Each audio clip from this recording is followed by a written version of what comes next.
ആദ്യം ചേർക്കാൻ പോകുന്ന മുളക് പൊടിയാണ്. നല്ല എരിവുള്ള മുളക് പൊടിയാണ്, പിരിയമുളക് പൊടി. അടുത്തത് ചേർക്കുന്നത് മഞ്ഞൾപ്പൊടിയാണ്.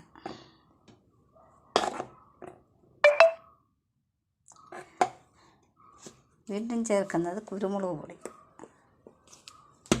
ഉണ്ടോ.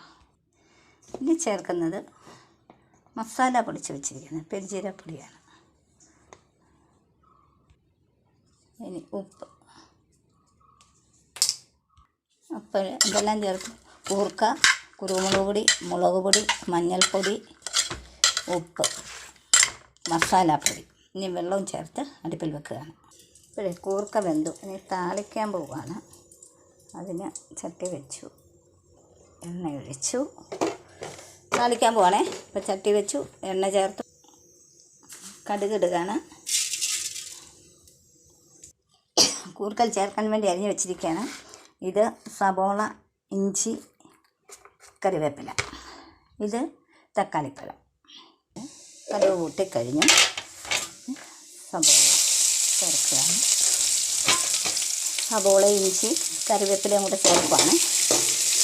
ഇത് നന്നായി വഴണ്ട് വരുമ്പോൾ ഇതിലേക്ക് ഇത് ചുമന്ന് വരുമ്പോൾ തക്കാളിപ്പഴം കൂടി ചേർക്കണം. ഇത് ഏകദേശം ആയി. തക്കാളിപ്പഴം ചേർക്കുകയാണ്.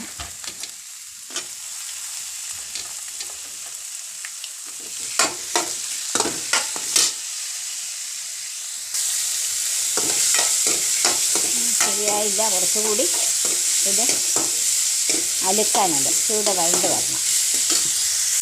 അപ്പോൾ ഇത് വഴണ്ട് കഴിഞ്ഞു. ഇനി കൂർക്ക ചേർക്കാം.